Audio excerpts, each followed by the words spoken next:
Hello, ladies and gentlemen. Welcome to the Esteemed FaceTime with Leaders, an initiative by World Development Corporation. I am Ajuna Sharawat, anchor at World Development Corporation.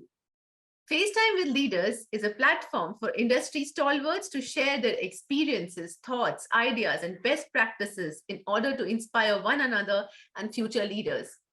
In a nutshell, we attempt to encapsulate the multi-decadal learnings acquired by these industry leaders. We also hope that by conducting these FaceTime with Leaders interviews, we can bring together a global community of eminent personalities. By bringing together such visionaries on one platform, we hope to play a part in inspiring the lives of aspiring leaders. Great learnings from great leaders undoubtedly assist everyone by identifying, nurturing, and using the trade secrets that are proven successful formulae for many.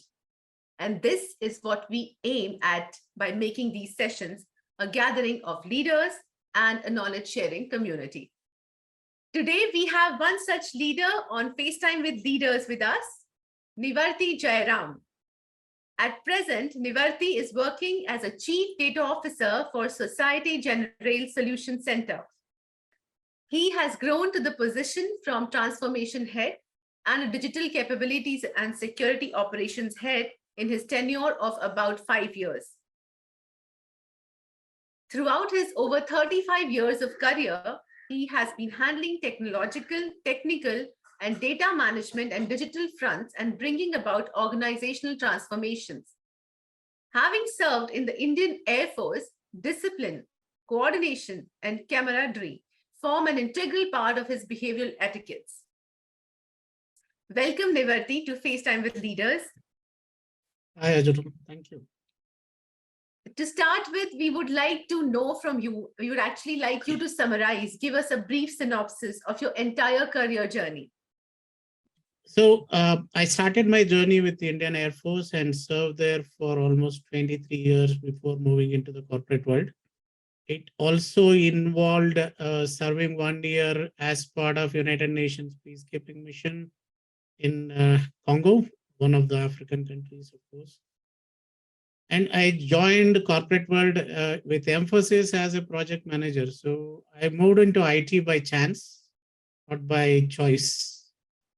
So I moved into IT because I was in project management and we wanted project managers for Air Force to handle a big IT project. And that's how I moved into IT.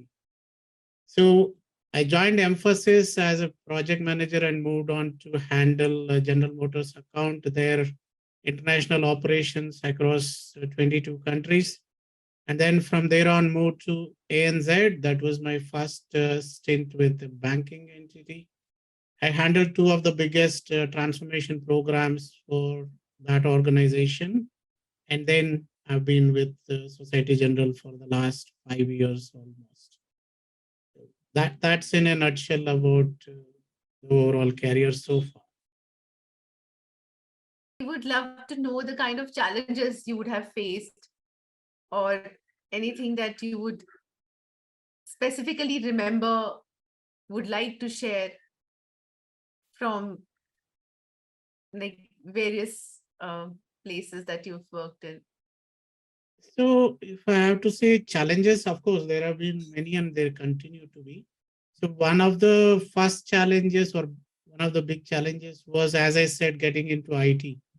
The kind of modernization program we were running, and we had to involve and collaborate with all the technology big stalwarts like Cisco, or you talk about Tesco and HCL and many other companies. And as you know, for defense, suddenly getting into such a big informational technology area without much of a prior experience was one of the big challenges. So how do you continue to expand your learning and get best for the organization while you are on the go with those projects was one of the challenges. Of course, moving into corporate world was again one of the big challenges as well, because if you have worked about more than 2 decades in a certain organization and that we have function like services, you are into a certain mindset. So how do you move yourself and get accustomed to corporate world is a big challenge. And of course, it continues to be because some of the behaviors are so ingrained into you, it takes that much long time for it to go as well. Right? So that challenge still persists, and but I would say a lot of learnings and lot of support from the corporate community as well, which facilitated that growth that much faster the last decade plus of career that I have been. The challenges are there and they continue to be there because I don't sit in a certain role for long. The moment I am comfortable, I would like to move. I'm not a person who likes to sit in the place of comfort. So I've moved across multiple domains, even in technology as well. And that has been the challenge. And that's how I continue to challenge myself because that helps us understand my own limitations. If I'm in the comfort zone, I feel I'm the expert. I know everything in that space, right? So then you start feeling probably you are next to God or something like that. So I don't like to be in that space. So I like to challenge myself. Even moving into data about 2 years ago, that was again a challenge because till that time I didn't have a specific or focused understanding of what data management takes. And that's been a learning as well. So while the challenges are continuously there, I think it's the attitude to learn and be open to being wrong is something that definitely helps. Right. I really like this idea of yours and this concept that you have followed, that once you feel comfortable in a domain, you move out, Yes. because that would only lead to evolution and continuous learning. Yes, definitely. That's been my forte so far. I've never been in a space where I feel that okay, I can do this without putting much of a thought to what I'm doing. Very inspiring. So which of your job roles you have liked the most? That's a tough question because every role that I do, I love. That's why I do those roles, right?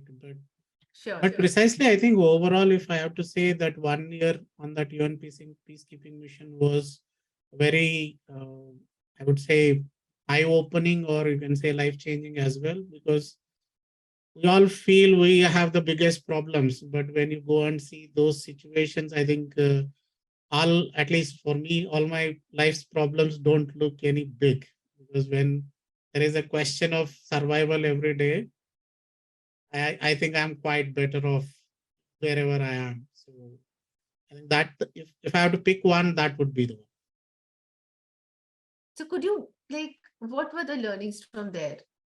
It would be very interesting to know, because not many of us know what's happening and what actually happens in such Yeah, I think one of the big learnings is we put a microscope and make all our problems to be the biggest problems in the world, right? So uh, it's not that I don't have problems or I don't face problems, but when I compare it with what I have seen people facing, then it just feels minuscule, right? And then the spirit they carry even with those problems to pursue life in the most encouraging and engaging way, we feel like, okay, if they can do it at the state they are, we don't need to be bogged down by what life brings in front of us, right? So that keeps everything positive.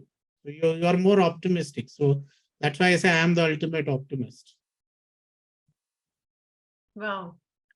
Yes, yes. Actually, I could judge that from the time we started. When I asked you the question about your introduction, and yeah, right. You've handled facets like leadership coaching, operational transformation, organizational restructuring, along with global speakership.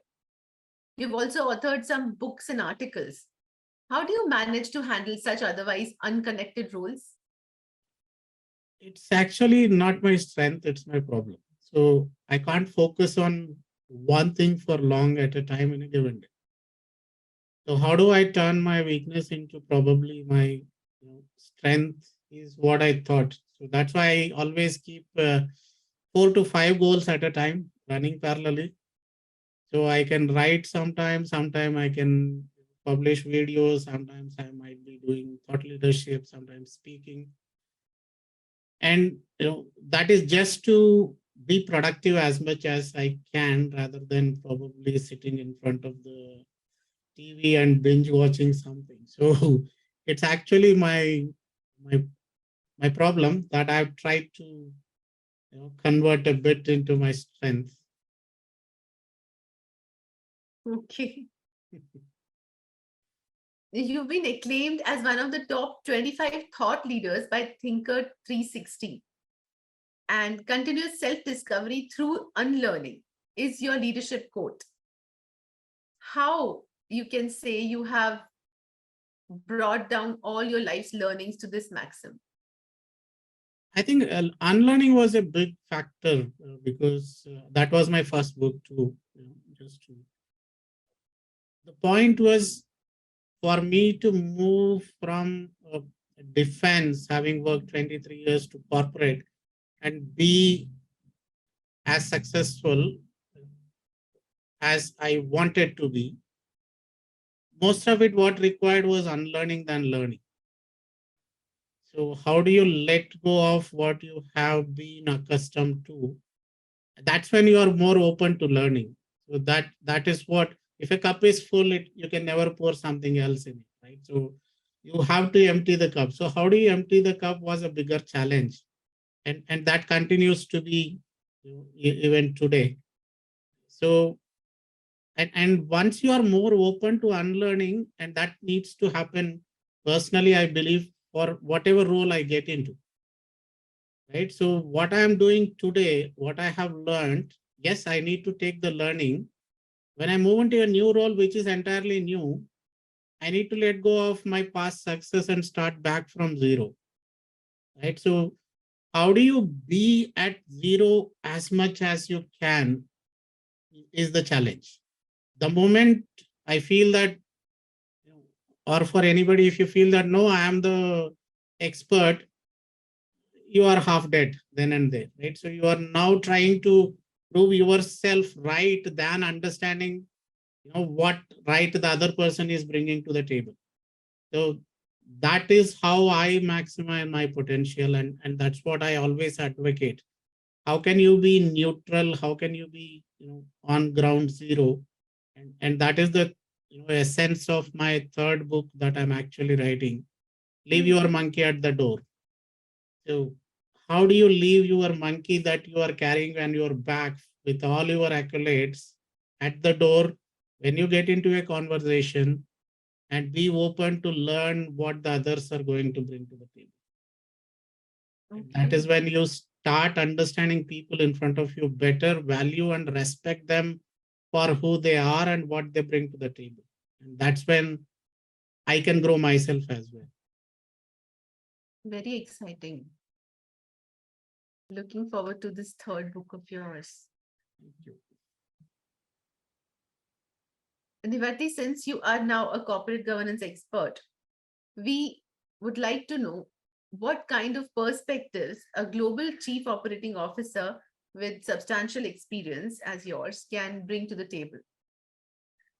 I think that role needs a lot of transversal capability, right? And which also means that you cannot be expected to know everything in every field that you would handle, right? So I think one of the things is to be more focused on building right strategies for the organization in terms of operational excellence and what you are looking to accomplish from that. That is one of the major things as a leader. And then how well are you open or equipping your next level of defense to be able to build their own leadership skills, understand the vision, objectives of the organization, right? And you are able to provide that right level of support and guidance to them to be able to autonomously execute what you are intending them to.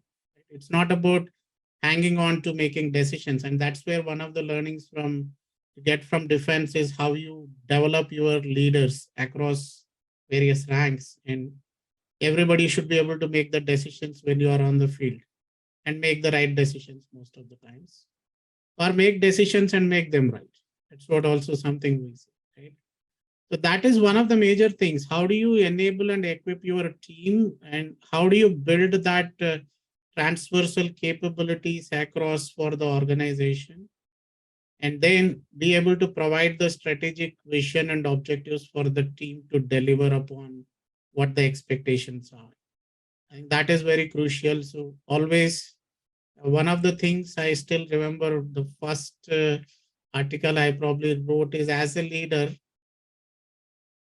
how can you become dispensable? Oh, Right. So leadership is not about how well you create followers, how well you create leaders is what we say. So you are successful when you are dispensable in your role. right. You have built your people and good enough to be able to take your role and you can move on. Nivarthi, as you're aware, we are building FaceTime with Leaders community for cross-pollination of knowledge and a community of independent leaders for having a better corporate governance in the country. What are your thoughts about these initiatives taken by Mr. Zishan Pathan, Mr. Heval Mehta, and the whole World Development team? Their experience, I think that will only help in inspiring or influencing more people to come forward and build their own skills and chart their own path towards leadership, because leadership has lots of definitions, and what leadership means to me may not mean the same to others. So at least people will understand different facets of leadership and can probably build their own unique style and sense of leadership, from these discussions. And that's how we have grown as well. So it's great to be part of the initiative, and wonderful initiative by WBC. Thank you for joining us today. Wish you the best for your future endeavors. Thank you.